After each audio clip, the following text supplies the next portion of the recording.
Hey, how y'all doing? Oh, something on the camera there. Sorry about that. All right, out here at the Avon Park Field, the Aero Modelers Incorporated Club. Going to take up the FMS P-40B Flying Tiger.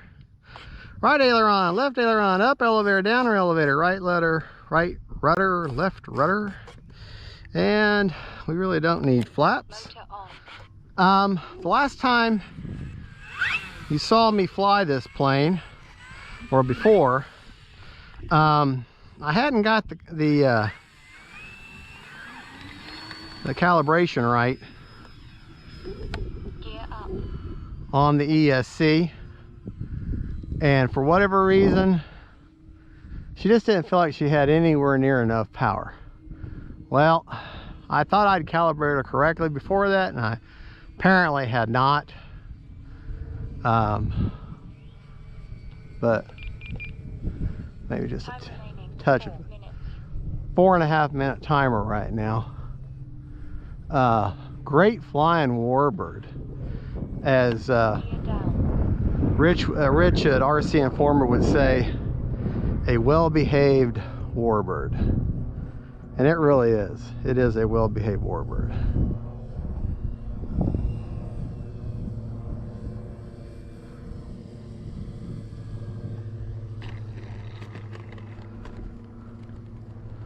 Yeah.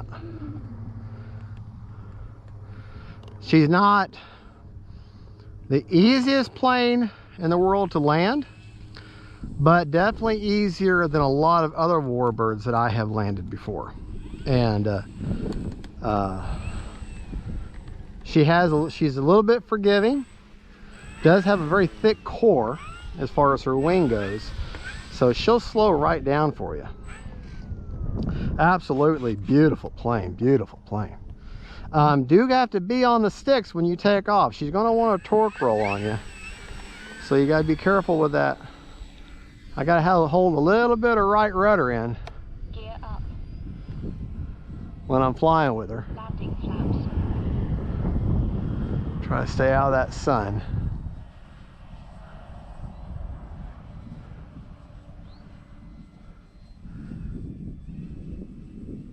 I wouldn't say she's a rocket ship.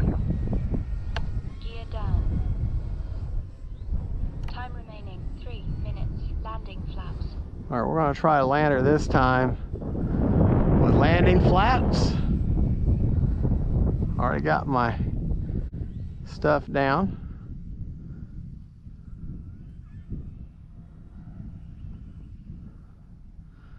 All right, we're going to land her in the grass here.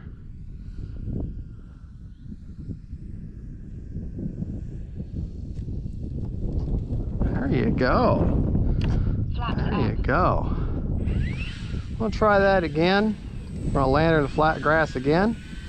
No flaps this next time. She definitely is grass ready, that's for sure. I'll leave the gear down.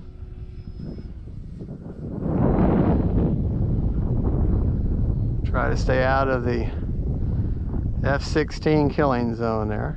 All right, out of the power. Not completely out. I'm about maybe a quarter throttle now.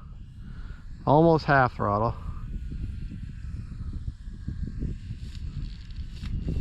Oh yeah. Oh yeah, that was really good there.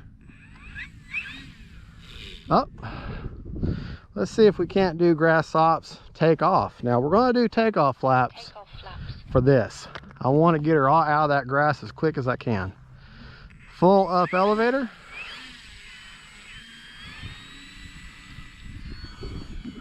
Yeah. Gear up. Flaps up. Gear down. Time remaining 2 minutes. Gear back down.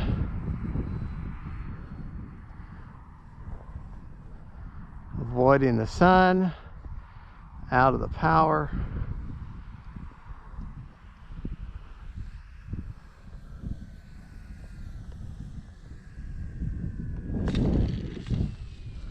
All right, there we go.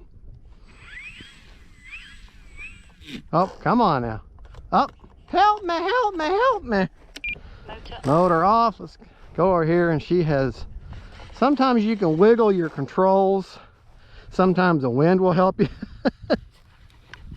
Motor on. There we go.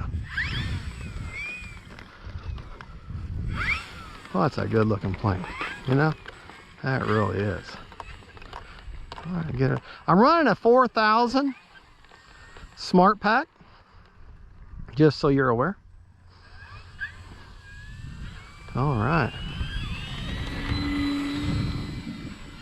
Gonna leave the gear down for right now. I'm not having a problem with my gear. I'm just gonna leave them down for now.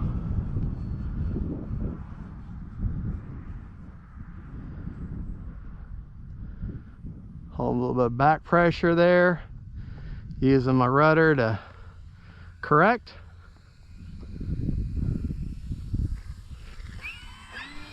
Gear up.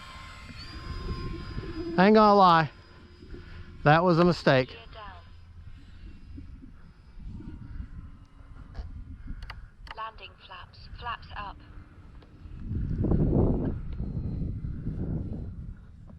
Time remaining 1 minute.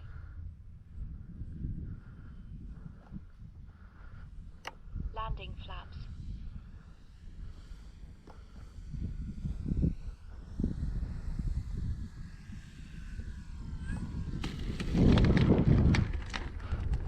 Sun was in my eyes a little bit, but that's okay. I still had good control. Sometimes you just kind of get in a profile and you're like, well, I'm just gonna have to go with it. I thought I lost my landing at my tank there for a little while, but I didn't. Just thought I had. Didn't see it. All right, well, we got 1 minute. Let's go ahead, get around here. We're gonna take off one more time. And like I say, when you're taking off with this bird, I'm not using any takeoff flaps or anything. You're gonna wanna hold a little bit of right rudder, just because.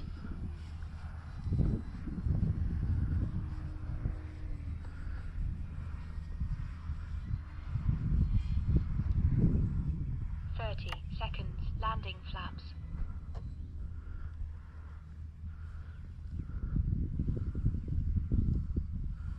All right.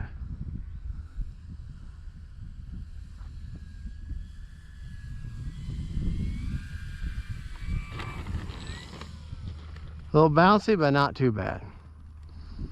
Hey, I'll take it. Take it all day. 20 seconds. All right, folks. Got the flaps coming up. Well, there you go. That is the FMS P-40B. It is a 1400 millimeter wingspan plane, or 1.4 meters, however you want to say it. Motor off. 17 seconds shy on a 4.5 minute timer. Now, I did a lot of takeoffs and landings, so that eats battery. So let's see. As you can see, it has a tray. I have an AR-630 receiver in there, and it has a tray, and let me show you where I've got the plane on the tray. It's on the very, let me take my hat off, right there on the very end of that tray, and that tray pops right in. So good, solid, secure tray connection. Now, however, and as Model Aviator, which has a really cool name, you have to look at the site, has pointed out, these trays, these FMS trays, you can see there's a little, like a little notch right there. Well, that, when that tray goes in, that notch clicks in. Well, over time and sliding this in and out, that little notch is going to wear off, and your tray, all of a sudden one day, your tray is going to slide backward in your battery, and your whole center of gravity and your whole world, you're about to have a really bad day with a plane. And you're going to definitely land it, but 53% left. Could have flown for another minute and a half for sure. So basically six minutes on a 4000 is perfect. But yeah, that little, so what you need to do is there's a mod that he does to the FMS pits, but I see absolutely no reason why You know what? I just realized something. If you look here, there's like a dam there, but the end of that battery is going to be pretty well even with this. If you were to take a hard piece of foam, maybe or a light piece of balsa, and make that even and make that dam come down right there, that would lock that plane, that battery in place. Same kind of model Aviator did on his pits. So that would work for this. All right, folks, there you go. That's the FMS P-40B. Great flying warbird. As Rich at RC Informer said, a well-behaved warbird. All right, folks, let me get you a nice pretty shot. I mean, just let's look at this plane. Look at how wonderful that thing is. Doesn't have a battery in it right now, but just look at that thing. Man, is that not beautiful? Absolutely beautiful. All right, folks, y'all have a good one. Don't forget to like and subscribe, and don't forget, faith, family, and friends, and planes.